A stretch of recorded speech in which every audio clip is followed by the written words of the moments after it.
Hello friends, welcome to my YouTube channel. हमारे इस YouTube channel में आप सबका बहुत बहुत स्वागत है। और अगर आपको हमारी स्टोरी अच्छी लगे तो प्लीज़ लाइक एंड सब्सक्राइब जरूर कर दीजिएगा। और आज मैं आप लोगों के लिए फिर से कल वाली कहानी की दूसरी पार्ट को लेकर के आई हूँ। जो कहानी थी झारखंड के मस्केडी गांव की, जो आज से 20-25 साल पहले उस गांव में घटी थी। तो पहले मैं थोड़ा सा बता देती हूँ कि जो एक छोटा सा फैमिली था और वो फैमिली काफ़ी हैप्पी फैमिली था, लेकिन कुछ इशू हो गए थे जिसकी वजह से उस घर की जो मुखिया थी उन्होंने सुसाइड कर लिया था। और सुसाइड करने के बाद तो उस गांव में उसकी आत्मा जो थी उसे शांति नहीं मिलती है, वो भटकती है। और सिर्फ भटकती नहीं, वो लोगों को काफ़ी परेशान कर चुकी थी, जिसकी वजह से बहुत से लोगों को दिन में भी डर लगने लगा था, अकेले निकलने में काफ़ी परेशानी होने लगी थी और बाद में इसका सॉल्यूशन निकाला गया था। तो चलिए कहानी को आगे बढ़ाते हैं। वो रात तो बीत जाता है, फर्स्ट नाइट डरते डरते लोगों की बीत जाती है।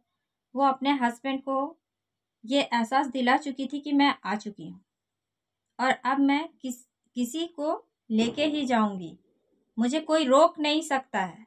इसने ये अपने वहाँ मौजूदगी का एहसास दिला दिया था और अपनी खौफ का, वो बहुत ज़्यादा डरावनी हो चुकी थी और बहुत ज़्यादा खौफनाक बन गई थी। अब वो लोग, एक रात तो उनकी बीत जाती है, दूसरी रात क्या होती है, वो लोग अब अकेले नहीं सो रहे थे। दूसरी रात वो जितने भी घर के लोग थे सब एक ही कमरे में सोते हैं। धीरे धीरे रात बीतने लगती है। उन्हें ऐसा लगता है कि नहीं, आज सब ठीक है, आज कुछ नहीं होगा। लेकिन आधी रात बीतने के बाद फिर से उन्हें आंगन में अपने बाल्टी, जितने भी बर्तन थे, उन्हें ऐसा लगता है कि कोई अचानक से इधर से उधर फेंक रहा है। बाल्टी बर्तन सब हड़बड़ हड़बड़ हड़बड़। वो फिर से चौंक जाते हैं, उन्हें फिर समझ आ जाता है कि नहीं, फिर से आ चुकी है वो आज भी हमें सोने नहीं देगी। और उनका जो डर का लेवल था वो धीरे धीरे बढ़ने लगता है, क्योंकि वो वैसे भी अब उन्हें पूरी तरह से वो कंफर्म हो चुके थे कि नहीं, ये वही है, मेरी माँ है। और उनके पिता जान चुके थे कि ये मेरी पत्नी है, लेकिन पत्नी थी ये भी उन्हें एहसास हो चुका था। जो उन्होंने देखा था, जो उनका भयानक रूप वो फेस किए थे, ये सब देखने के बाद उन्हें ये इच्छा नहीं थी कि वो दोबारा उन्हें फील करे, महसूस करे या देखे। अब होता ये है कि वो लोग फिर भी हिम्मत करते हैं कि चलिए सब एक जन साथ निकलते, देखते हैं वो सामने आती है क्या। वो नहीं आएगी सामने। लेकिन यहाँ उनकी सोच के उलट था। वो सब बाहर तो निकलते हैं तो क्या देखते हैं कि वो उनके घर में कुछ गाय थे, भैंस थे, जानवर थे। वो उन्हें चारा डाल रही थी। अब चारा डाल रही थी, अब उन्हें देखना, जो उनकी बहू थी वो भी देख लेती है, बेटा भी देख लेता है। वो जो मंजर देखते हैं और वो जो खौफनाक उनका चेहरा उनके सामने जो आता है, वो डर जाते हैं। वो इतनी ज़्यादा डरे हुए थे कि वो कहते जल्दी चलो यहाँ से पापा। लेकिन उनके पापा जो थे वो अच्छे उर्दू पढ़ते थे, वो जानते थे, वो सूरह पढ़ने लगते हैं। और फिर से वो चिंगारती वहाँ से भाग जाती है कि तुम लोग ये मत सोचो कि मैं यहाँ से भाग जाऊंगी। तुम्हें क्या लगता है कि मैं भाग जाऊंगी? ऐसा मैं होने नहीं दूंगी। मैं भाग नहीं सकती हूँ। मैं जिस मकसद से आई हूँ वो पूरा करूंगी। ये कह करके वो सडनली गायब हो जाती है और वो सब के सब कांपने लगते हैं। सब डर जाते हैं कि ये क्या बोल रही है, ये क्या करेगी। उन लोगों ने ऐसा एक्सपीरियंस कभी नहीं किया था जो अब उन्हें फील हो रहा था। वो बहुत ज़्यादा अब डरने लगे थे। उन्हें अब ऐसा लग रहा था कि नहीं, नेक्स्ट डे उस औरत का तीजा था और वो खाना बनाने के लिए लेकर के आते हैं। और वहीं के गांव के ही एक थे, वो खाना बनाते थे। वो खाना बनाते हैं, सारा कार्यक्रम हो जाता है तीजा का। रात को सभी खाना पीना खा करके अपने अपने घर चले जाते हैं, और जो खाना बनाए थे वो भी अपने घर चले जाते हैं। तो उनकी जो वाइफ थी वो कहती है कि आप सब खाना पीना अच्छे से हो गया? वो कहता है हाँ, सब तो ठीक ठाक से हो गया। तो वो कहती है थोड़ा खाना आप ले आए होते हैं तो हम लोग भी खा लिए होते, खाना बचा था क्या? वो कहते हैं हाँ। तो वो कहती है कि तो फिर वो पूछता है क्या करूं, मैं लेके आऊं? वो कहती है हाँ ठीक है, आप जाइए लेकर के आ जाइए, थोड़ा सा सब कोई खा लेंगे। यही वो गलती कर देता है। वो चला जाता है, और जाने के बाद वो खाना निकालने के लिए जाता है। वहां पे कोई नहीं था, सभी चले गए थे। वो अकेला इंसान वहां पे रखा हुआ था डेक में खाना। वो झुकता है खाना नहीं लेने के लिए, और उसे अजीब तरीके की कुछ फीलिंग आती कि उसे ऐसा लगता है कि कोई है पीछे। वो खड़ा होता है, फिर देखता है कोई नहीं है, फिर वो खाना लेने के लिए झुकता है। इस बार उसे ऐसा लगता है कि किसी ने मेरे बाल ऐसे पकड़ करके खींचे। वो डर जाता है पूरी तरीके से, और फिर पीछे पलट के देखता है, और उसकी वाट लग जाती है, उसकी हवा निकल जाती है। उसे ऐसा फील होता है कि अब मैं गया, धरती फट जाएगी। उसने ऐसी भयानक चेहरा और ऐसी खौफनाक औरत पहले नहीं देखी थी, और ये उसके लिए पिक्चर के जैसा था, जैसे पिक्चरों में दिखा दिया जाता है ना, सेम उसके साथ वैसा ही हो रहा था। वो उसके सामने खड़ी थी।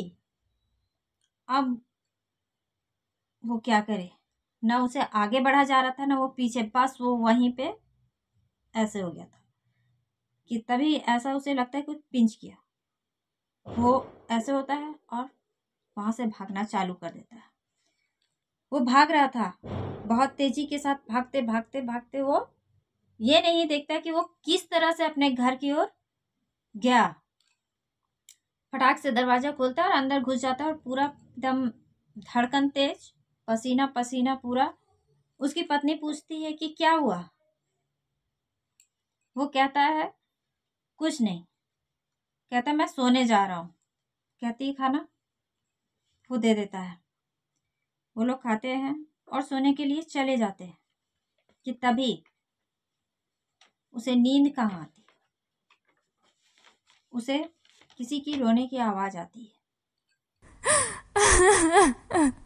उसे ऐसा लगता है कि कोई उसके कमरे में है, और वो जोर जोर से रो रहा है। वो उठ करके बैठ जाता है, और वो क्या देखता है कि वो वही है जो उसके कमरे में बैठ करके रो रही है। अब वो रोती नहीं है, अब वो उसे देख करके मुस्कुरा देती है। कहती मैं तुझे लेके जाऊंगी। इतना कह के वो, इतना जैसे वो कहती है कि मैं तुझे लेके जाऊंगी, मैं लेने आई हूँ, वो जोर से चीखता है और बेहोश हो जाता है। उसकी पत्नी उठती है, और पत्नी उसकी आवाज़ सुन करके वो उठ करके बैठ जाती है। वो कहती क्या हुआ?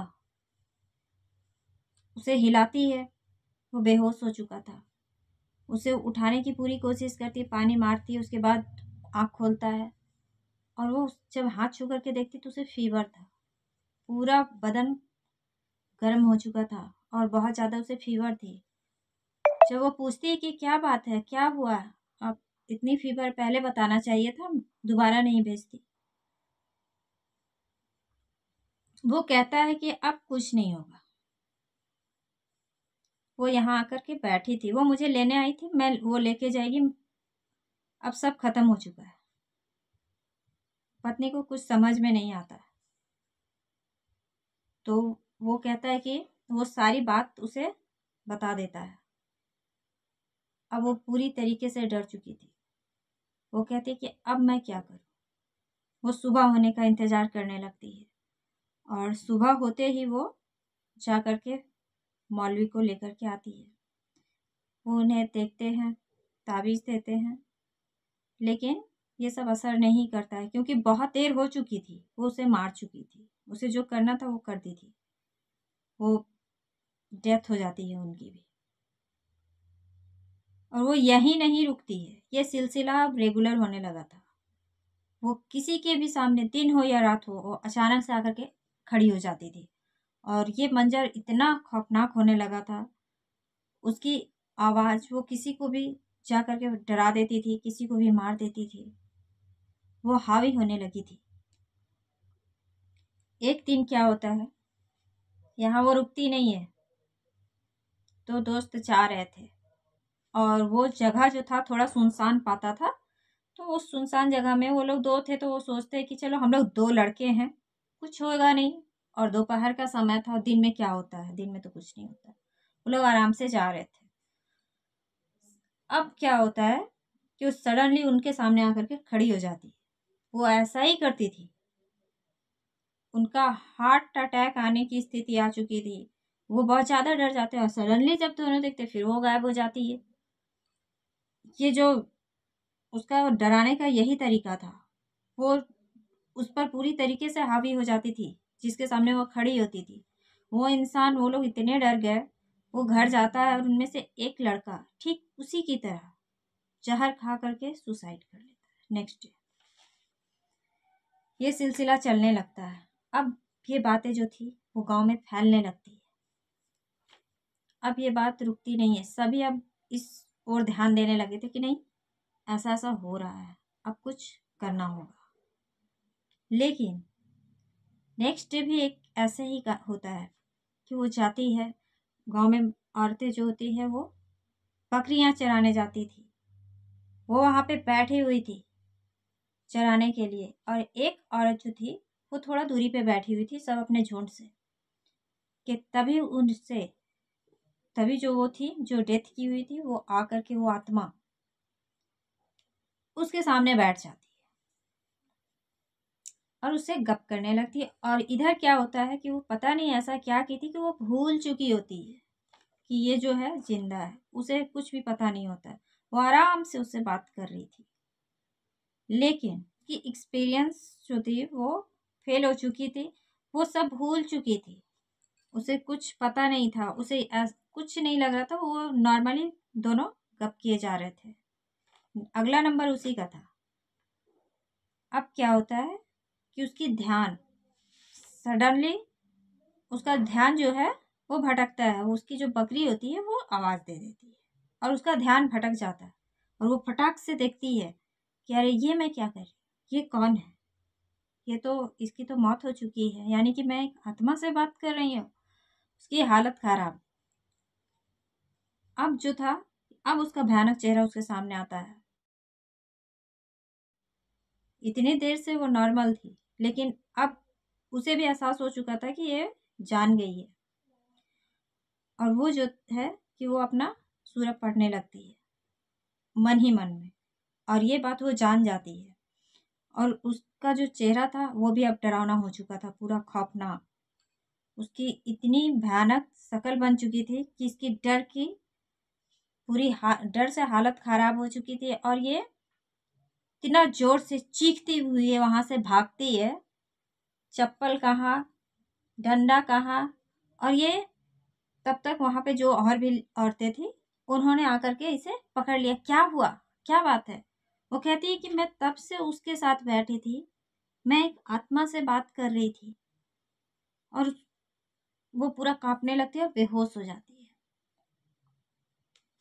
ये सब जब गांव की औरतों को पता चलता है, वो लोग उसे उठा करके ले करके जाते हैं उसके घर में, और वो ऐसे करती है, आज तू बच गई, अगर तूने नहीं पढ़ा होता सूरा तो तू नहीं बचती, लेकिन मैं फिर आऊंगी और मैं तुझे लेके जाऊंगी। ये उसने वार्निंग दिया था उसे। उसे घर ले जाया जाता है, उसे बहुत ज़्यादा फीवर आ जाती है, वो डॉक्टर से दिखलाया जाता है, फिर बुलाया जाता है बहुत सारे मौलवी को, वो तावीज़ देते हैं, झाड़ फूँक करते हैं।